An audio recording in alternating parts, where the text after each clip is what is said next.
juga saudara-saudari yang terkasih, Romo, selamat pagi. Ya, seperti diperkenalkan, saya tadi biasanya dipanggil dengan nama Eka saja. Saya dari Paroki Bintaro, Gereja Santo Matius Penginjil. Apa yang terjadi dan menjadi latar belakang dari sesi pertemuan yang pertama? Pertemuan pertama ini berjudul Kasih Allah Menggerakkan Evangelisasi Diri. Tentunya sebagian dari Bapak Ibu sekalian sudah ikut yang namanya kursus evangelisasi, pasti tahu evangelisasi diri itu apa. Dan kita akan belajar dari Nabi Yunus bab 1 ayat 1 sampai dengan 17. Ini pun tidak kita bacakan lagi karena jujur-jujuran kalau ditanya hafal nggak ayatnya atau hafal nggak ceritanya, hafal pasti. Karena berakhir ketika Yunus berada di dalam perut ikan. Ya. Tema yang menjadi dasar sebetulnya adalah ini, bahwa kita semua sudah memasuki pasca situasi pandemi. Dan kegiatan kita semua sudah mulai aktif kembali. Bapak Ibu sekalian boleh dikatakan normal, bahkan yang paling sering terdengar menunjukkan kenormalan adalah macetnya udah lebih gila daripada sebelum pandemi. Jadi udah jelas, itu sesuatu yang menunjukkan ada yang normal sudah kita jalani bersama. Dampak positifnya tentunya adalah semakin adanya aksi solidaritas antar sesama yang membuat kita mengalami dan berusaha membangun kesejahteraan bersama sesuai dengan tema RDS kita. Jadi yang dulunya kita nggak sangka-sangka ternyata banyak juga ya yang rela berbagi dan rela menyumbangkan apa saja yang dia punya di dalam keterbatasan mereka tanpa pilih kasih. Namun, ada dampak negatif yang kita lihat juga bahwa ternyata manusia menjadi orang yang rentan terpapar dan rapuh. Rentan terpapar dan rapuh. Orang saling menjaga jarak, masih berjaga-jaga, sebagian juga masih maskeran, saya juga, karena saya udah masuk lansia juga. Jadi relasi di antara sesama kadang-kadang menakutkan. Benar nggak dia begini? Dia sehat nggak ya? Jangan-jangan dia bawa virus, walaupun udah dibilang nggak ada lagi, gitu ya. Dan akibatnya banyak masih dirasakan penderitaan, kemiskinan, kelaparan, dan segala macam yang membuat kita semakin sadar bahwa manusia itu rapuh ya. Manusia itu adalah orang yang rentan terhadap hal-hal yang membawa perubahan yang membuat dirinya menderita. Maka, apa yang harus dilakukan? Kerapuhan dan kerentanan ini harap disadari merupakan visi baru masa depan yang harus diperjuangkan untuk membuat kita makin berani bertobat dan membawa diri kita semua pada kesejahteraan bersama yang dituju itu. Bukan untuk diri kita saja, tetapi untuk semua. Dan dari sini kita masuk kepada teks-teks yang ada di dalam Yohanes bab 1.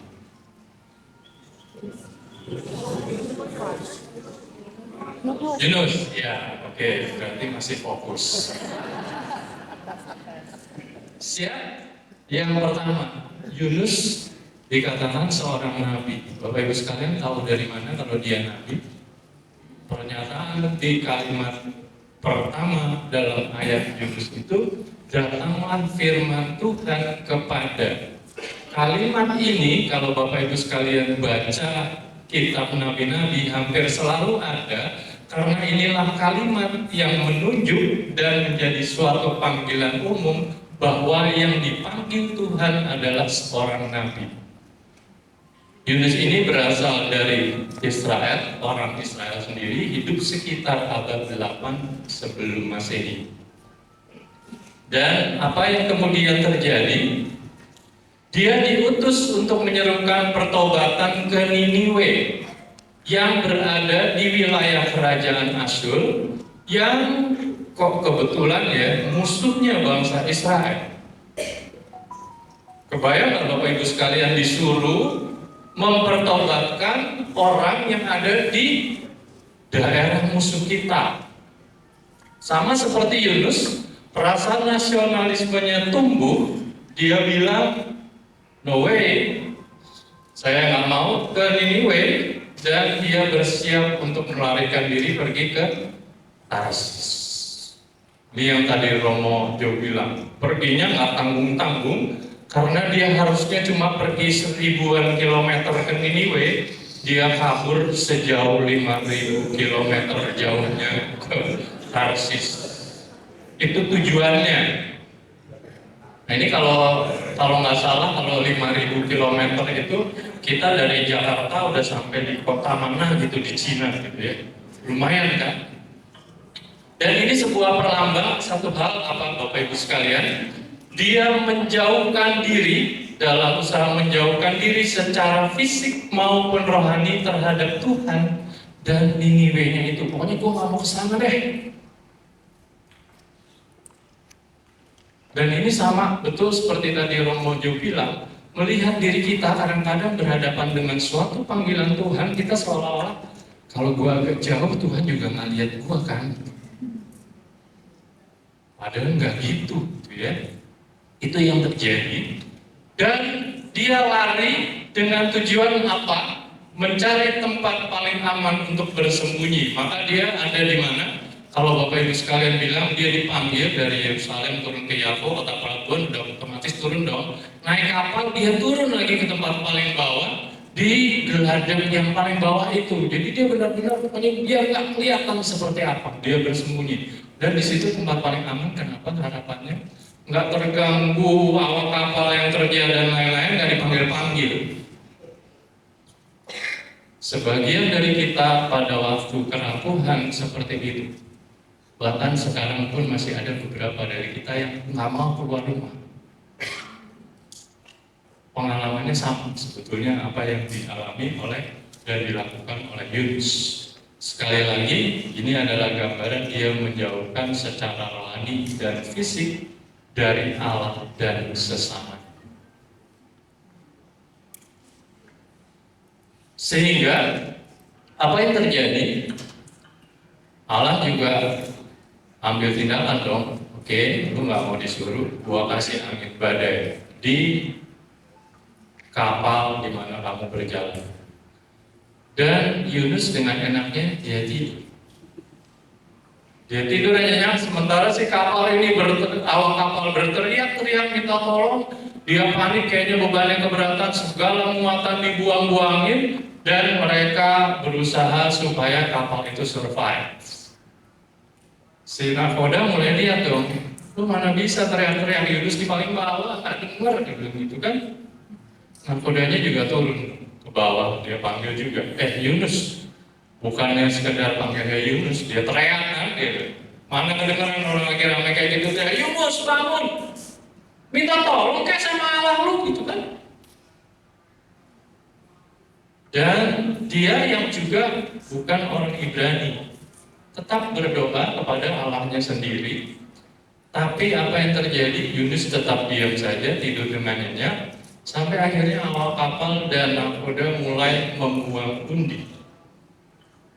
Mereka membuang undi itu dalam perjanjian lama adalah upaya dari manusia untuk melibatkan Tuhan dalam mencari jawaban atas persoalan yang mereka hadapi.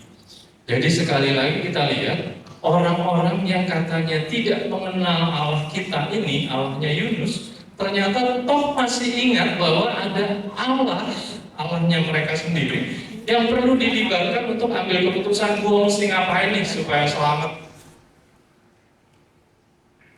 Dan atas dasar itu akhirnya kita bisa melihat dua hal. Siapa sih sebenarnya yang lebih religius?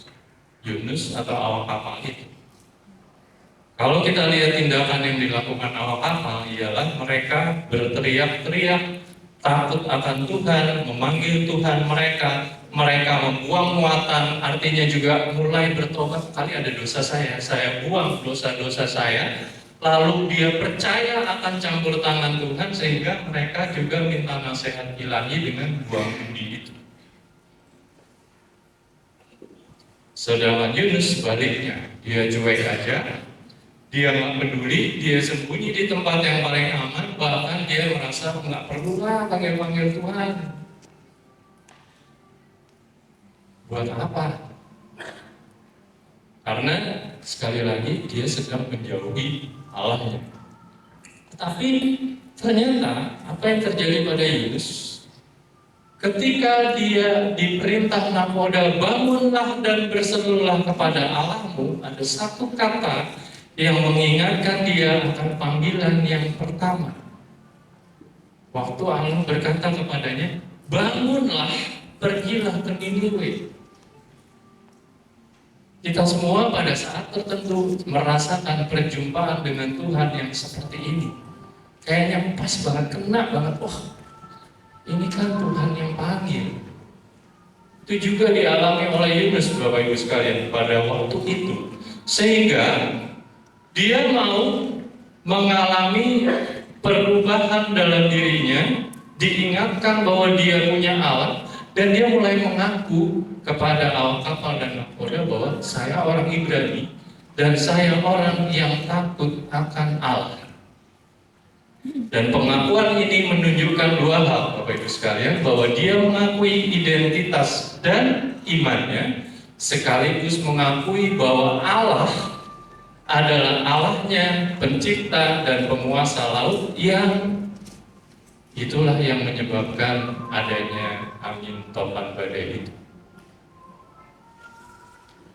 Dan apa yang terjadi, Bapak Ibu sekalian? Si awak kapal dan nakoda-nakoda itu kaget dong. Yunus aja begitu takutnya sampai lari atas panggilan ayah Allahnya. Dia apalagi bahwa ternyata yang menyebabkan angin badai ini adalah Allah, penguasa segalanya, pencipta segalanya. Maka mereka makin khawatir dan makin takut si awak kapal dan nakoda ini. Apa kiranya? Udah aku bawa di kapalku orang yang melarikan diri dari perintahnya, aku akan alami apa nih? Kira-kira seperti itu kan yang akan mereka alami. Jadi ketika Yunus mengakui dia penyebab badai itu dan ditanya oleh si awak kapal dan kawan-kawannya, terus kalau udah kayak gini mesti ngapain dong kita? Buang saya ke laut, gitu kan? Tapi serta-merta dibuang ke laut nggak? Ternyata enggak, Bapak Ibu sekalian, betul. Mereka masih berusaha dengan sekuat tenaga membawa kapal itu ke tepi, daripada dibuang, biarin deh sampai pinggir gue turunin si Yunus, nanti gue jalan lagi. Tapi nggak berhasil, Bapak Ibu sekalian. Dan ketika nggak berhasil, akhirnya kita melihat juga Yunus yang sudah sampai di titik itu sesungguhnya mengalami pengalaman dikasihi oleh Allah yang pengasih, penyayang, panjang sabar dan kasih setianya itu, juga melalui orang-orang dan dari orang-orang yang ada di sana, sekalipun sebetulnya sumber kekacauannya ya dia itu. Bagaimana dia yang sebenarnya tinggal dilempar aja tapi diupayakan ke pinggir, itu sungguh menyentuh dan membuat dirinya mengalami evangelisasi sendiri juga, mulai berubah di dalam diri.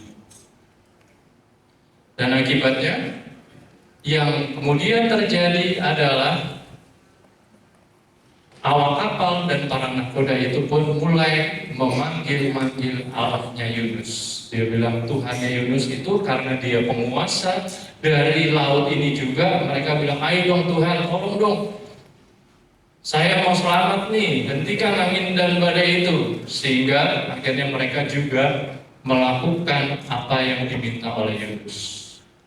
Yunus dilemparkan ke laut, otomatis langsung angin dan badai berhenti, laut tenang kembali. Dan atas dasar itu kita bisa melihat satu hal, yaitu awak kapal mulai mengenal dan mengakui siapa Tuhan yang diperkenalkan oleh Yunus itu. Mereka sudah mengalami evangelisasi, baik disadari oleh Yunus atau tidak, bahwa dia sudah melakukan evangelisasi itu. Dan akhirnya Bapak Ibu sekalian, apa yang terjadi dengan Yunus? Dia ada di Perut Ikan 3 hari 3 malam. Di situ dia mengalami sendiri perubahan di dalam dirinya yang kita namakan evangelisasi diri itu. terus bekerja di dalam dirinya.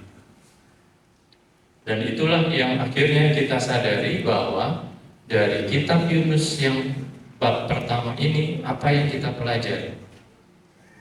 Bukan belajar melarikan diri dari Tuhan, bukan juga belajar menyerah pada krisis kehidupan dan terus bertahan dalam kerapuhan kita, melainkan kita belajar agar terus mewartakan firman Tuhan, membuka telinga, hati, dan pikiran kita mendengar panggilannya, mengetahui kehendaknya, dan menyampaikan kasihnya juga kepada banyak orang. Evangelisasi diri harus terus-menerus dilakukan supaya Allah yang Maha Pengasih Penyayang mengisi suara hati kita dan terus membuatnya menjadi suatu pusat di dalam kehidupan kita yang akhirnya harus mengakui Dia satu-satunya Tuhan dan Juru Selamat di dalam kehidupan kita, dan bisa membawa kita memberikan kasih yang tidak terbatas dari Allah itu kepada sesama kita, juga tanpa berpikir dan memandang bulu, memandang perbedaan, dan memandang apapun yang berbeda dari kita dengan sepenuh-penuhnya demi kesejahteraan bersama. Pertobatan yang harus kita lakukan harus mulai dari diri kita sendiri, dan selanjutnya apa yang harus menjadi langkah berikutnya akan dilanjutkan oleh rekan saya pada sesi yang kedua. Terima kasih Bapak Ibu sekalian. Semoga